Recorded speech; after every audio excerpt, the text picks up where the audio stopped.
Hey everybody, it's Mr. Hasquin, and I'm still going through remaking some of my things you should know by being alive. The presidents, I got to take care of this guy right here and one more, and we will be complete. And this is Martin Van Buren, and I want to take a look at Martin Van Buren because this was going to cover kind of like the rise of modern politics, his overall presidency, and then the tough economic legacy that he kind of had to carry. So, hey, things you should know by being alive. Martin Van Buren. So let's talk about him first. He was born in 1782 in Kinderhook, New York, making him the first president after the American Revolution, born after the American Revolution, I should say, and then also the first born as a U.S. citizen. He was a master political organizer. He was nicknamed the Little Magician because he had these behind-the-scenes kinds of political skills.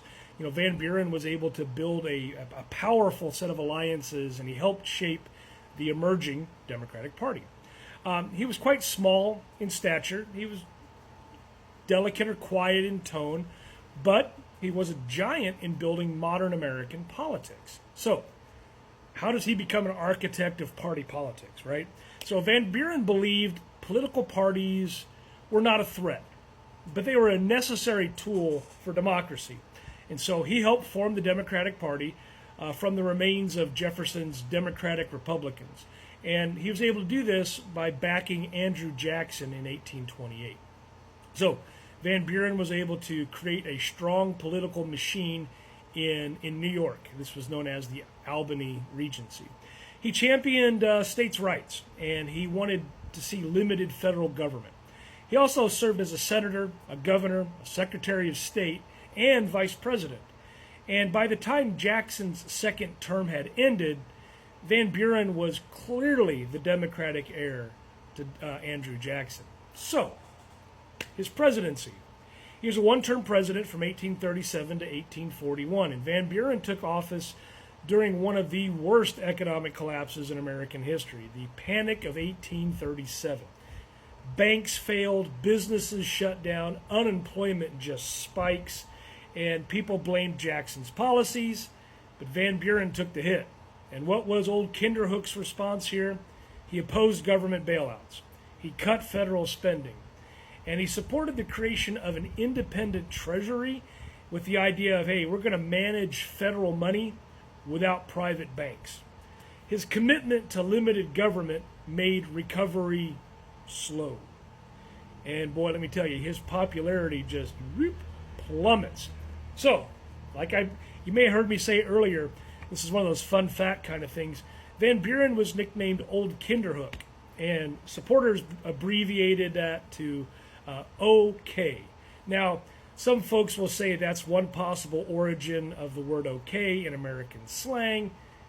I'm not buying it, but you know, there's plenty of TikTok videos out there, I'm sure, that explain somebody's belief how OK came about. But anywho, in 1840, Van Buren ran for re-election against William Henry Harrison, who used slogans like "Tip a Canoe" and "Tyler too," and they mocked Van Buren as an elitist, and he was out of touch with the working man, and it worked. Harrison crushed him. Now, Van Buren's later life, his legacy, what were the impacts here? Van Buren ran for president again in 1848 under the Free Soil Party, which opposed the expansion of slavery. He didn't win, but he did help lay the groundwork for anti-slavery policies that would grow eventually into the Republican Party. He lived until 1862, which meant that he was able to witness the very early years of the American Civil War. His legacy?